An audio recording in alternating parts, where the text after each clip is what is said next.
मेरे बच्चे, रुको और मेरी बात ध्यान से सुनो।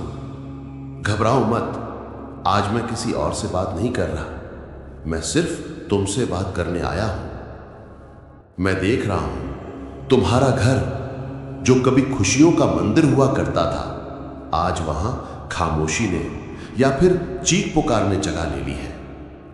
मैं जानता हूं तुम बहुत थक चुके हो। एक तरफ शरीर का रोग है जो जाने का नाम नहीं ले रहा, और दूसरी तरफ घर का क्लेश है जो मन को चैन लेने नहीं देता। तुम्हें समझ नहीं आ रहा कि तुम दवा का इंतजाम करो या घर के रिश्तों को संभालो। तुम मुस्कुराने की कोशिश करते हो, लेकिन घर की दहलीज पार करते ही तुम्हारा दम घुटने लगता है।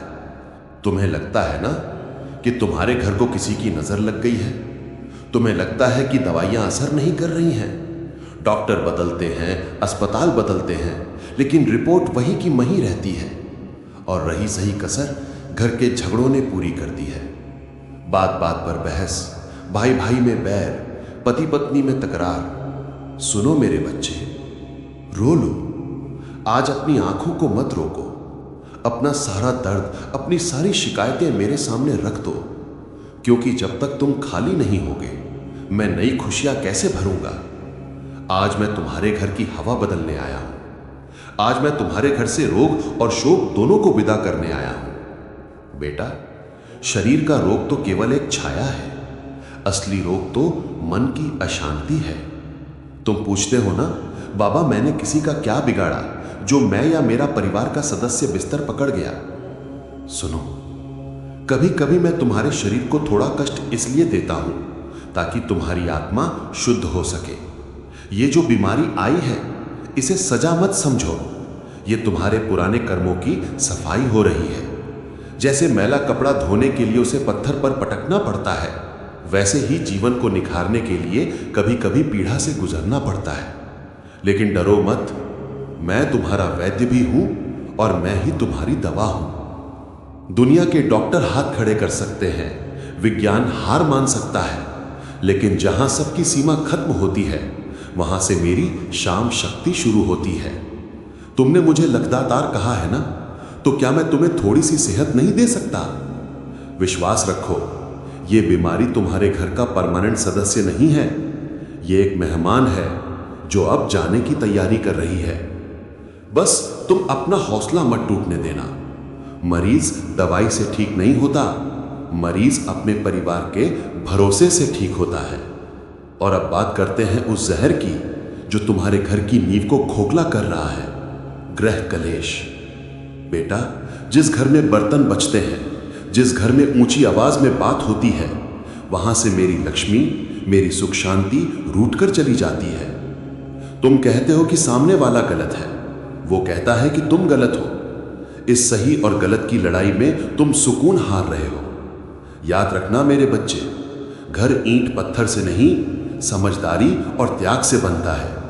आज मैं तुम्हें एक आदेश दे रहा हूं। जब भी घर में आग लगे यानी झगड़ा हो, तो तुम पानी बन जाना। जो चुप हो गया, समझो वो जीत गया। अपनी जुबान से निकले कड़वे शब्द वापस नहीं आते। ये जो तुम्हारे घर में अकारण झगड़े हो रहे हैं, ये एक नकारात्मक ऊर्जा का प्रभाव है। ये तुम्हें तोड़ना चाहती है।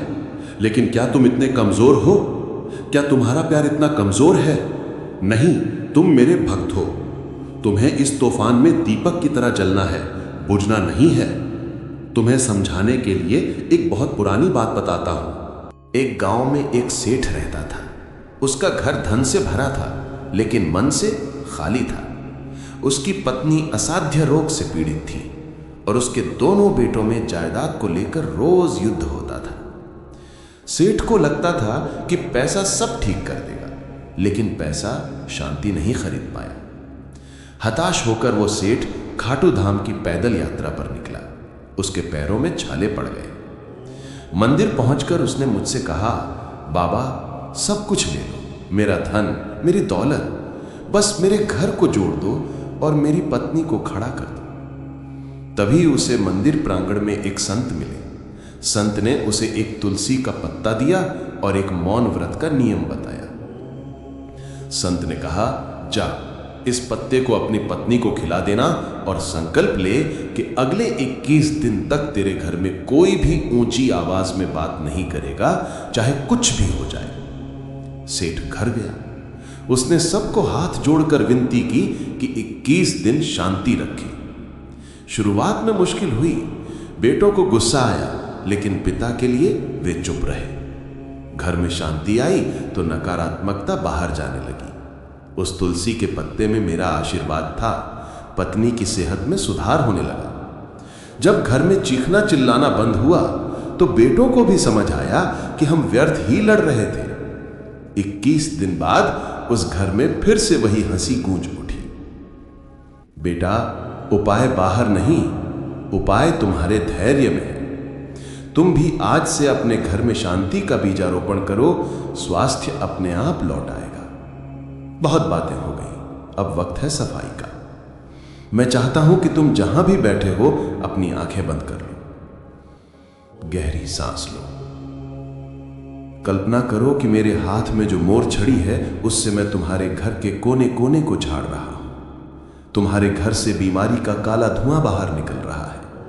तुम्हारे घर से झगड़े और नफरत की बदबू बाहर जा रही है। अब देखो, तुम्हारे घर के बीचों बीच मेरा एक दिव्य अखंड ज्योत जल रहा है।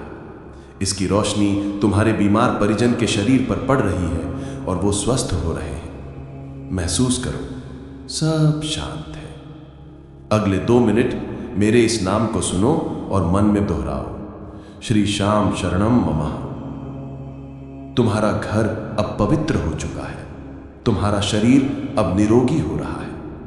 जाते जाते तुम्हें 2 काम सौंप रहा हूं, इसे दवा समझकर कर लेना। कपूर और लौंग। आज शाम से अगले 11 दिन तक घर में शाम को कपूर और 2 लौंग जलाकर पूरे घर में घुमाना। यह घर की सारी बुरी नजर को भस्म कर देगा। जल का लोटा। रात को सिराहने एक लोटा जल रखना और सुबह उसे घर से बाहर किसी पौधे में डाल देना। बीमारी उस जल के साथ बाहर चली जाएगी। अब अपने आंसू पोंछ लो। जिस घर का रखवाला खाटू वाला हो वहां दुख ज्यादा देर नहीं टिकता। मैं हूं ना, मैंने सब संभाल लिया है। जाओ अपने परिवार को गले लगाओ। कमेंट में पूरे विश्वास से लिखना, मेरा घर खुशहाल है, जय श्री श्याम। यह लिखना तुम्हारी जीत की पहली निशानी होगी। खुश रहो, स्वस्थ रहो। जय श्री श्याम।